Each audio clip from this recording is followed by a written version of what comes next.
আমি এক রিফিউজি পরিবারের সন্তান। আমার দাদু ওপার বাংলা থেকে এপার বাংলায় এসেছিলেন।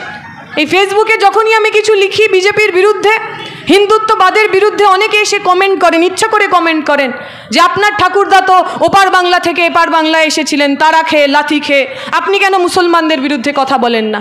আমি বলি আমার দাদুরাই আমাকে শিখিয়ে গেছে। আমি দাদুকে জিজ্ঞেস করেছিলাম যে দাদু, তুমি তো হিন্দু ছিলে বলে তোমাকে বাংলাদেশ থেকে এখানে আসতে হলো, তাহলে তুমি ভারতে এসে বললে না কেন আমাদেরও হিন্দু রাষ্ট্র চাই, আমার দেশেও কোনো মুসলমান থাকবে না? দাদু তখন আমাকে উত্তর দিয়েছিলেন যে দেশ কি? দেশ মানে কি একটা মানচিত্র? দেশ মানে কি একটা ম্যাপ? দেশ মানে কি একটা ভারত মাতার ছবি? নাকি দেশ মানে আমার পাড়া, দেশ মানে আমার বাড়ি, দেশ মানে আমার প্রতিবেশী, দেশ মানে আমার বাড়ির সামনের ওই মাঠ যে মাঠে আমি প্রথমবার সাইকেল চালানো শিখেছি? দেশ মানে আমার স্কুল, আমার স্কুলের বসা, আমার স্কুলের বেঞ্চে আমার পাশে বসা আমার সহপাঠী। দেশ মানে তো মানুষ, দেশ মানে তো মানুষের একসাথে থাকা। আমি যখন আমার দেশ ছেড়ে এসেছিলাম, আমি জানি আমার কত দুঃখ হয়েছিল, আমার যন্ত্রণা হয়েছিল। আমার দেশের স্মৃতি, আমার ছোটোবেলার স্মৃতি, সেই সব কিছুকে ছেড়ে আসার যন্ত্রণা আমার বুকের মধ্যে রয়েছে। আমি চাই না এই বিশ্বের, এই বাংলার, এই ভারতের একটা মানুষকেও তার দেশ ছেড়ে, তার বাড়ি ছেড়ে, তার পরিবার ছেড়ে আসতে হোক।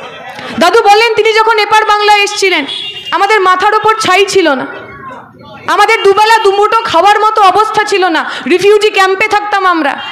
দাদু বলেন তখন কেউ, এই যারা আজকে হিন্দু মহাসভা করেন, আজকে যারা বজরং দল করেন, আজকে যারা হিন্দু রাষ্ট্র স্থাপনার জন্য উদ্বেল হয়ে উঠেছেন, তাদের মধ্যে কেউ এসে তো আমার দাদুকে বলেননি, আমার দাদুর মতো হাজার হাজার এমন রিফিউজি মানুষকে তো বলেননি যে আপনিও হিন্দু আমিও হিন্দু, আসুন না আমার বাড়ির সামনে একটু জায়গা খালি আছে, আপনার জন্য একটা বাড়ি করে, আপনিও হিন্দু আমিও হিন্দু, আসুন না আমার বাড়িতে আজকে দুমুঠো ভাত বেশি হয়েছে, আমরা দুজন একটু ভাগ করে দুজনে মিলে খাবার খেয়ে।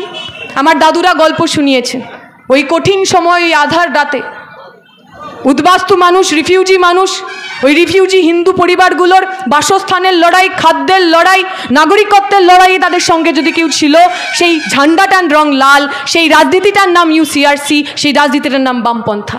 তাই আমরা বামপন্থা ছাড়া অন্য কিছু বুঝি না।